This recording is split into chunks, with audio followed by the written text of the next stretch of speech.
কোনো third party apps install করা ছাড়াই আপনার গ্যালারিতে থাকা প্রাইভেট ফটো এবং ভিডিওগুলো আপনি এখন থেকে হাইড করতে পারবেন বা লুকিয়ে রাখতে পারবেন বা আপনি লক করতে পারবেন খুব সহজেই।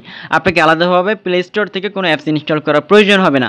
আজকে আমি এমন একটা সিক্রেট ট্রিক্স আপনাদের সাথে আমি শেয়ার করবো, যে ট্রিক্সটা ফলো করলে খুব সহজেই আপনার ফোনের মধ্যে থাকা যে কোনো ফটো এবং ভিডিওগুলোকে আপনি এখন থেকে হাইড করতে পারবেন বা লুকিয়ে রাখতে পারবেন। তো কীভাবে অসাধারণ কাজ করবেন চলুন আমি দেখে দিচ্ছি। আর একটা ইম্পর্টেন্ট ভিডিও প্রতিনিধি পেতে চ্যানেলটা সাবস্ক্রাইব করবেন এবং ভিডিওটি ভালো লাগলে টাইমলাইনে শেয়ার করে অনেকে দেখার সুযোগ করে দিবেন। তো চলুন তাহলে মূল ভিডিওটি দেখে নেওয়া যাক। তো ফার্স্টে আপনার ফোনের ফাইল ম্যানেজার ওপেন করবেন, তারপরে আপনার যে মেমোরি অথবা ইন্টারনাল স্টোরেজ এটা আপনি ওপেন করবেন। তারপরে যেই ফটো বা ভিডিওটা আপনি হাইড করতে যাচ্ছেন বা লুকিয়ে রাখতে যাচ্ছেন সেটা আপনাকে ওপেন করতে হবে। তো দেখতে পাচ্ছেন এখান থেকে আমার ফটো ভিডিও রয়েছে অনেকগুলো, এখান থেকে আমি ওপেন করলাম। এখন যেই ফটোটা আপনি লুকিয়ে রাখতে যাচ্ছেন বা হাইড করতে যাচ্ছেন বা লক করে রাখতে যাচ্ছেন সেই ফটোর উপরে আপনাকে চাপ দিয়ে ধরে থাকতে হবে। তো এখান থেকে এই ফটোটা আমি হাইড করবো, দেখেন চাপ দিয়ে ধরে থাকলাম, তারপরে এখানে একটা মার্ক হয়ে গেল। এখন ওপরের দিকে 3 ডট একটা অপশন চলে আসছে, 3 ডট অপশনে ক্লিক করবেন। ক্লিক করার পরে দেখতে পাচ্ছেন এখানে লেখা আছে 3 নম্বর অপশনে যে রিনেম, আপনি রিনেমে ক্লিক করবেন। মেন কথা হচ্ছে আপনি রিনেম অপশনে আসবেন।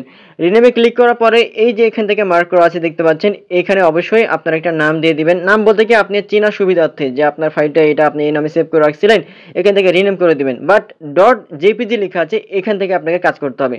তো এখানে আমি এখানে সিলেক্ট করলাম, দেখতে পাচ্ছেন ডট জেপিজি, মানে ডট জেপিজি অপশনের এখান থেকে আপনি এখানে কাটিং করে দিবেন বা মুছে দিবেন। তারপর যেটা আছে এটা আপনি রেখে দিবেন বা কোনো একটা নাম দিয়ে দিবেন আপনার চেনা সুবিধার্থে। তারপর রিনেম আছে, আপনি রিনেমে এখান থেকে ক্লিক করে দিবেন।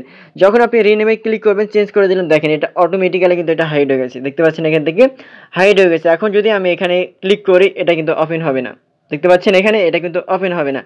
এখন এই ফটোটা যদি আবার আপনি এটা যদি আপনার ভিজিবল করতে চান বা অ্যানাবল করতে চান বা ওপেন করতে চান, তাহলে কি করবেন, অন্য কেউ কিন্তু বুঝতে পারবে না, ঠিক আছে? ক্লিক করলেও কিন্তু এটা ওপেন হবে না।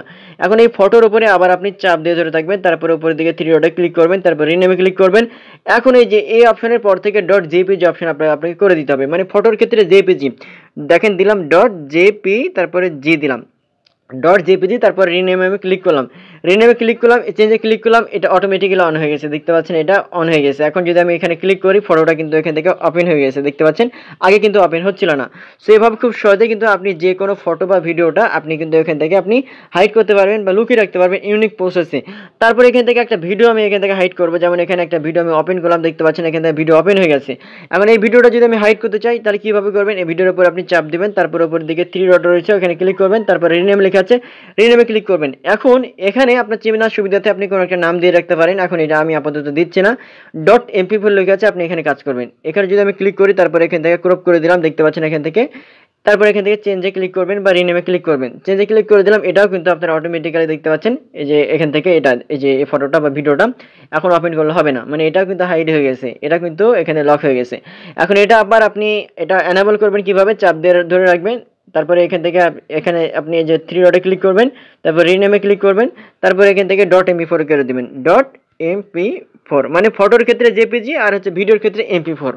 তারপর এখান থেকে রিনেমে ক্লিক করবেন, দেখবেন যে এটা অটোমেটিক্যালি আবার ওপেন হয়ে গেছে। দেখতে পাচ্ছেন এখান থেকে এই যে এটা আবার ওপেন হয়ে গেছে। সেভাবে খুব সহজে কিন্তু আপনি যে কোনো ফটো বা ভিডিও আপনি কিন্তু হাইড করতে পারবেন বা লুকিয়ে রাখতে পারবেন। তবে আপনি যখন এখানে হাইড করবেন, যে ফোল্ডারে আপনার ফটো ভিডিওগুলো ছিল অন্য কোনো একটা ফোল্ডারে চলে যেতে পারে। যেমন এখান থেকে ব্যাক করি, এখানে যে অনেকগুলো যে অপশন রয়েছে, অনেকগুলো ফোল্ডার রয়েছে, এগুলো চলে যেতে পারে। আপনি এখান থেকে সার্চ করে খুঁজে দেখে নেবেন যে হচ্ছে কোন ফোল্ডারে এখানে হাইড করার পরে চলে গেছে।